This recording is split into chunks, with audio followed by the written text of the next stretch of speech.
In addition to our discussion about negotiable instruments in this chapter, the book also talks here about bankruptcy a little bit, so I want to make a brief video to discuss the basics of bankruptcy and the process and a couple of the ramifications of going through this process, so you have at least a basic understanding.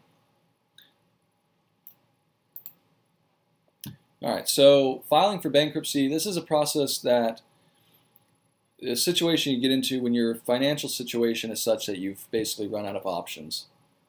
And the point of doing this is that if you complete the task that the court asks of you in the bankruptcy court, at the end of it, when the case is closed, your debts will be wiped out. They'll be discharged, and so the creditors can no longer come after you for them, even if you weren't able to satisfy the debts through the bankruptcy process. There are some exceptions to this. There are some debts that cannot be discharged under bankruptcy, and we'll talk about those in a minute. Chapter 7 bankruptcy is what we call liquidation bankruptcy, as opposed to the other type, which is called reorganization bankruptcy.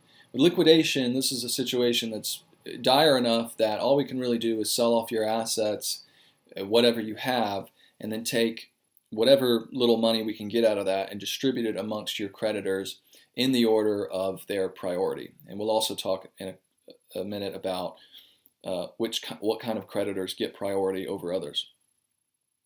Chapter 13 and Chapter 11 bankruptcy are called reorganization bankruptcy, and the situation there is that it makes more sense, instead of just wiping out the business and selling all the assets, to keep it going in Chapter 11, or for an individual in Chapter 13, to reorganize your debts and come up with a plan for you to pay back the priority creditors in whatever way it makes sense for that situation. So at the end of it, your debts will be wiped out. That's the benefit to you or the business. But the benefit to the creditors is that they get something which is better than nothing. They may only get 10% if they're lucky of the debts that you owe them, but 10% is still a lot better than 0%. Now, Chapter 7, liquidation, the situation's more dire there, and because of that, we allow creditors to actually start those claims against you. With reorganization bankruptcy, the business or the individual has to choose to enter the process and file the initial paperwork with the court, but if your situation is bad enough that you qualify for Chapter 7, your creditors can actually force you into it. Now, I mentioned the priority of creditors. This is the list of creditors, of different types of creditors, and who gets to take the first crack at whatever money is collected.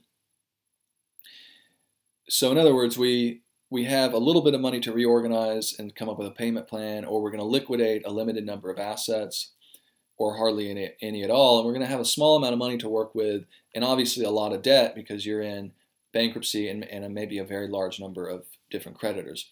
So with whatever little money we get, who do we pay out first with that little bit of money? And that's where the law gives us this list of priority. As you can see, number 1 there are secured creditors, and then you go through a list, and then at the very last you'll see the complete opposite of that, which are unsecured creditors. A secured creditor, if you don't know, is a business that's lent you money, and as a condition of lending you the money has made you attach some piece of collateral to guarantee payment. So that's how it works with a car loan. You know, they will happily give you the money to buy that new car you want, but once you can't pay the bill anymore, they have the right to come back and repossess the car and take it and auction it off to pay the debts that you owe. And then, of course, a mortgage works the same way. You've pledged that house when the bank loans you money, such that going through a little lengthier process than repoing a car, the foreclosure process, they can ultimately take the house from you and sell that house to pay back their debt. And that's why they're called secured creditors. They're secure in that debt to a greater extent. An unsecured creditor is just somebody who lends you money and only with the promise that you pay it back. And those that's the worst position to be in because you don't have any security, and then if they do go into bankruptcy, you are last in priority, which means there's hardly ever going to be a situation where you would ever get anything. Very important to me about this section is pointing out the things that cannot be discharged in bankruptcy. Bankruptcy is not something, it's a situation that can be the right thing for you if it is the right thing for you, but it's not something you want to, make a plan to get into by purposely getting into debt. And that's because, partially because of some of these debts that cannot be discharged in bankruptcy, and also debts that you get into on purpose with the intent of filing for bankruptcy can't be discharged no matter what category they're in. You see some of the other categories there, they primarily fall into things that are ordered by the government to be paid.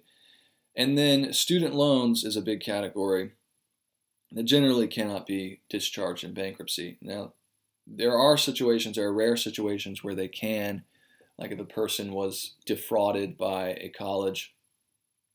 This has happened with a couple of the for-profit colleges, I believe. But generally, your student loans won't qualify for this discharge in bankruptcy.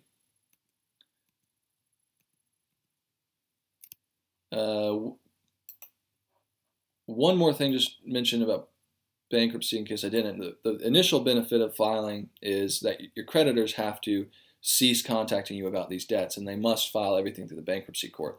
So that's the first way it can help a debtor start to get back on track, is they aren't being directly contacted, in some cases harassed by collection agencies about the debts.